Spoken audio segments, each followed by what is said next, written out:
सभी छात्रों का आरंभिक भाषा में स्वागत है। आरंभिक भाषा की क्लास में स्वागत है। आज मैं आपको बता रही हूँ कविता या काव्य शिक्षण की विधियाँ। इसमें पहली है बाल गीत तथा नाट्य विधि। छोटी आयु के बालकों के लिए बाल गीतों की रचना की जाती है। तो इस उम्र के बच्चों के लिए बाल गीत इसलिए उपयुक्त हैं क्योंकि बाल गीतों में ध्वन्यात्मकता होती है। तो ये ध्वन्यात्मक होते हैं जिससे बालक का हृदय झंकृत हो जाता है। गीतों को सुमधुर स्वर व ताल के साथ गाने में बालक को आनंद आता है। संवेद स्वर में गीत अभिनय करते हुए भी गाए जा सकते हैं। अभिनय सामूहिक भी हो सकता है और व्यक्तिगत भी। अतः ये प्रणाली छोटी कक्षाओं में काव्य शिक्षण के लिए लाभदायक सिद्ध होती है। खेल ही खेल में बालकों को असंख्य गीत याद हो जाते हैं। काव्य में रुचि उत्पन्न करने का इससे उत्तम साधन दूसरा नहीं हो सकता। इसके द्वारा काव्य या कंठस्थीकरण सरलता से हो जाता है। इस विधि से बालक अंग संचालन के व्यक्तिगत एवं सामूहिक दोनों ही प्रकार के काव्य पाठ करना भी सीख जाते हैं। इस विधि के अंतर्गत केवल 2 दोषों के प्रति सजग रहना चाहिए। पहला, बालक गला फाड़कर काव्य पाठ ना करे। इससे स्वर श्रवण कटु प्रतीत होते हैं, मतलब चुभने वाली आवाज़ आने लगती है। एवं दूसरा, अंग संचालन भी अत्यधिक ना हो, मतलब ओवर एक्टिंग नहीं होनी चाहिए, वरना स्वाभाविकता काव्य पाठ से कोसों दूर चली जाएगी। मतलब जो भी हो वो नेचुरल लगना चाहिए, स्वाभाविक लगना चाहिए। ये प्रणाली छोटी कक्षाओं के लिए विशेष आकर्षक तथा उपयोगी है। गीत सरल व आकर्षक होना चाहिए, जैसे टन टन टन टेलीफोन, हेलो बोल रहे हैं कौन, पापा बोल रहे हैं आप, टॉफ़ी लाना गिनकर आठ, इस प्रकार की कविताएं होनी चाहिए।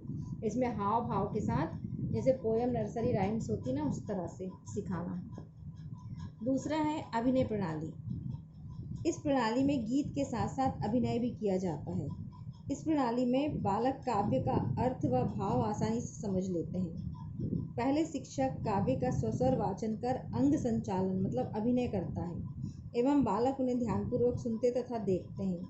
उसके बाद बालक उसी प्रकार गीत गाते तथा अभिनय करते हैं, जैसे कुत्ता बोला भौं भौं, भागी मिल्ली म्याऊं म्याऊं, देख भागते चूहा बोला, कहाँ भागती बिल्ली म्याऊं। इस तरह का अभिनय इसमें कर सकते हैं। अपनी कोई भी पोएम आप पढ़ा सकते हैं। तीसरा है शब्दार्थ कथन विधि। आजकल अधिकतर स्कूलों में यही दोषपूर्ण प्रणाली प्रचलित है। इस प्रणाली के अनुसार शिक्षक एक एक पंक्ति में आए हुए शब्दार्थ को बताता जाता है और एक एक पंक्ति का भावार्थ समझाता है, और इस प्रकार पद्य पाठ भी गद्य पाठ की जैसे नीरस और यंत्रवत चलता रहता है। इस प्रणाली के द्वारा काव्य शिक्षण का एक भी उद्देश्य पूरा नहीं होता, इसलिए यह पद्धति पूर्ण रूप से त्याज्य है, मतलब छोड़ने योग्य है। ये प्रणाली नहीं होनी चाहिए। इस प्रणाली द्वारा किए गए शिक्षण में कविता के रसास्वादन का तो प्रश्न ही नहीं उठता। अत्यंत खेद की बात है कि आज के मातृभाषा शिक्षक अपनी रूढ़िवादिता के कारण इस प्रणाली को त्यागने के लिए तैयार नहीं है। इस प्रणाली का स्वागत शिक्षक क्यों करते हैं? इसके भी कई कारण हैं। पहला कारण तो यह है कि पाठ्यक्रम में अत्यंत कठिन कविताओं का संकलन। दूसरा कारण है शिक्षकों का काव्य के प्रति अनुराग न होना। तीसरा कारण है पाठ्यक्रम में अत्यधिक कविताओं को निर्धारित करना। कविता संख्या में कम हो तभी काव्य सौष्ठव और काव्य सौंदर्य की ओर शिक्षक का ध्यान आकर्षित हो सकेगा। चौथी है प्रश्नोत्तर या खंडान्वय प्रणाली। वास्तव में यह प्रणाली गद्य शिक्षण के लिए उपयोगी तो है, परंतु इस प्रणाली का प्रयोग लंबी चौड़ी वर्णनात्मक, कथात्मक एवं ऐतिहासिक पद्यों को पढ़ाने के लिए ही उपयोगी है। इस विधि में संपूर्ण कविता का खंडान्वय किया जाता है और उसे ऐसे प्रश्नों के माध्यम से पढ़ाया जाता है जिससे प्रश्नोत्तरों द्वारा ही भाव विश्लेषण हो सके। पद्य को खंडों में विभाजित करके उनका अर्थ स्पष्ट किया जाता है। खंड खंड को जोड़कर संपूर्ण कविता का भाव स्पष्ट किया जाता है। इस प्रणाली में प्रश्नों के उत्तर द्वारा भावों को स्पष्टीकरण कराया जाता है। ऐसी कविताओं में जिनमें काव्यात्मकता कम हो यह प्रणाली अपनाई जा सकती है। इसके बाद है व्याख्या प्रणाली। माध्यमिक तथा उच्च कक्षाओं में इस प्रणाली को अपनाया जा सकता है।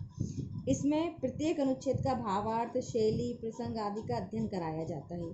ये प्रणाली भी पूर्ण रूप से अपनाने योग्य नहीं है, क्योंकि काव्य सौंदर्य विश्लेषण में नहीं वरन उसकी संपूर्णता में निहित होता है। प्राचीन कथा काव्य को पढ़ाने के लिए इस प्रणाली का प्रयोग किया जा सकता है। इस विधि में अर्थ इस कथन के साथ साथ भाव स्पष्टीकरण एवं सौंदर्य अनुभूति पर बल दिया जाता है। इस विधि में अध्यापक सक्रिय एवं विद्यार्थी निष्क्रिय रहते हैं।